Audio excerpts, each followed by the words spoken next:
The Oklahoma City Thunder are officially the 2025 NBA champions after a tumultuous a season, no series with the Indiana Pacers going to 7 games. Man, I did not expect the Thunder versus Pacers series to go to 7 games, and well, it did. And the Oklahoma City Thunder win this 103-91. And honestly, man, I'll be honest. Um, I'm shocked. I'm shocked that the Pacers brought to 7 games. Obviously, they are a good team. Um, and first of all, before I keep going on this video, I also want to give my prayers to Tyrese Halliburton. Obviously he tore his Achilles. Um, and it just brought me deja vu. 2019 in the NBA Finals when Kevin Durant gave it a go in Game 5, and as a Warriors fan, it irks me when that happens because you know I applaud Kevin Durant and Tyrese Halliburton for both playing, for their team, but at what cost? And now the Pacers next year might be screwed because they don't have Tyrese Halliburton next year, and it's just with the East not having the Boston Celtics with Jason Tatum also having an Achilles injury, Damian Lillard also having an Achilles injury with the Bucks. It's like the East was so wide open, and obviously they lose in a game 7. Tyrese gives it his all, and it's wraps right there. And, I'm not trying to get into it that much, but I just want to give my prayers to Tyrese Halliburton. Now, I want to dedicate this video, obviously, to the Oklahoma City Thunder. They deserve a lot of praise. I mean, this team went 68-14 for a reason, had the MVP, Shea Gilgeous Alexander. And you know what? Shea Gilgeous Alexander, in my opinion, is entering himself into conversation of being a top 5 point guard of all time. And the reason why I'm saying that is because he's one of the few guards, other than Michael Jordan, he's the only guard in NBA history to win a scoring title, a league MVP, had the best record in the NBA, and win Western Conference Finals MVP and Finals MVP.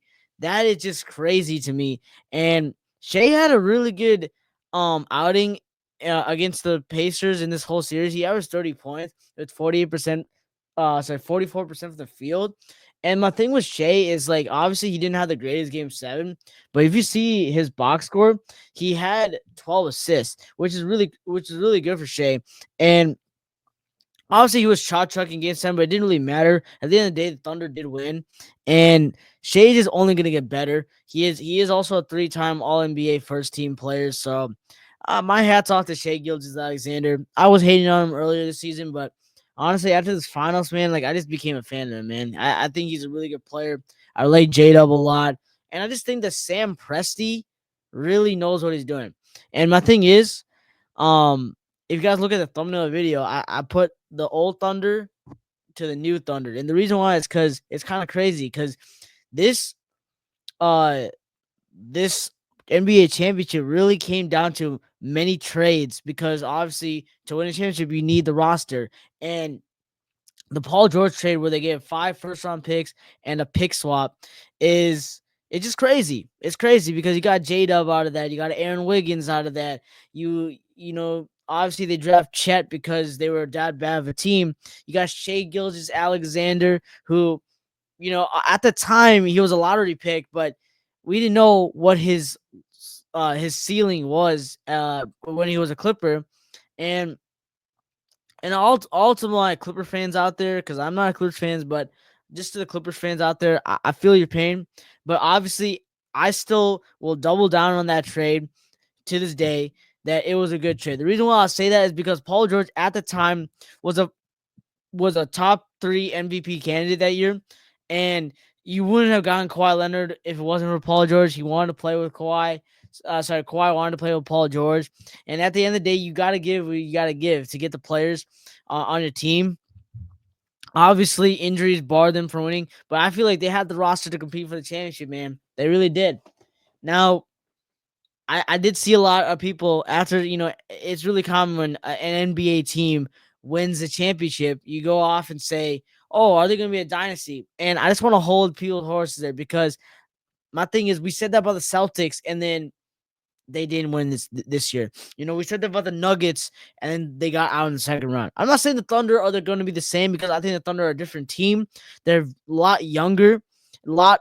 They have a lot more juice in them, but I just think that with the how good the West is next year, it's gonna be a lot harder for the Thunder to come back and win a championship. I'm also obviously I'm gonna put them as the favorites, but let's hold our horses on Dynasty. If they win next year, then we can talk about Dynasty. In my opinion, I saw that a lot of ESPN people are saying, "Oh, they could be a dynasty," but I don't see it right now. But yeah, I want to also touch about the future of the Thunder because it's just crazy. Because Chet, I understand he didn't have the greatest NBA Finals, but people forget he's in the second year of his NBA career.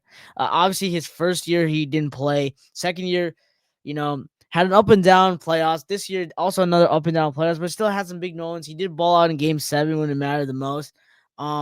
J Dub had that 40-point game, and this is just a team effort. And really, it really backs down to this whole series, the whole NBA playoffs for them. It's really been on their defense. They haven't really shot the ball crazy um, from Denver series onwards, but their defense really helped them. And this really proves that if you don't have the greatest offense, if you have a really good defense, it will keep you in games and help you win games. And that's what the Thunder are. They're really good at forcing teams to turn over the ball, which they did to the Pacers, and the Pacers turned over the ball, and obviously they didn't win the game. So yeah, again, in my opinion, I think the Thunder are well away to being the favorites next year to win the championship. I'm really, really proud of this team. Like, this is an all-time team in my opinion. But is it better than the Celtics, guys? I don't know. Last year, I don't know if the Celtics, like the last year's Celtics, was crazy. They went 16-3. This team went, the I forgot. I don't know how much this team went. 16. I think this team went 16-7. That's pretty good. That's actually pretty good. 16-7 is pretty good, but obviously winning 68 games is just very impressive. Not many teams have done that, and the Thunder are only going to get better, guys. I know I'm rambling, but the Thunder are only going to get better. Like, and I think Mark Dagnall's a really good head coach. Sam Presti, I'm really happy for him, man. He had the big three with Harden, Russ, and KD and Serge Ibaka. Also, if you add them in that big four, kind of didn't work out. Then now you have Shea Gilgeous-Alexander, um, Chet Holmgren, and J-Dub, and that worked out. And honestly, and here's my last thought, because as a Warriors fan, it kind of like it kind of like comes in full circle. It really shows that like drafting is the way. It is the way because the Warriors, how they built their dynasty is they drafted key players like Curry, Clay, Draymond, and they built a really good bench with that. But that when they drafted, they normally drafted their cornerstone pieces, and that's what the Thunder did too. Obviously, Shea Gilgeous-Alexander was coming from a trade, but if you look at it, Jalen Williams drafted, Aaron Wiggins drafted, Chet Holmgren, he was also drafted number 2 overall. A lot of homegrown talent. Obviously, getting Caruso and Harkstone was huge for them. I'm not saying you shouldn't go get free agents. Free agents are really important, but the foundation pieces should be drafted. Homegrown talent is always supreme in the NBA, and with the CBA, drafting is the way, in my opinion. Y'all, let me know in the comments what you guys think about the Oklahoma City Thunder, man. I'm really proud of this team. I think this team has a lot in them. I think they could be the next dynasty, but we got to see next year. It's really hard to repeat in this NBA. We've had 7 new champions since 2019, since my Golden State Warriors two-peated.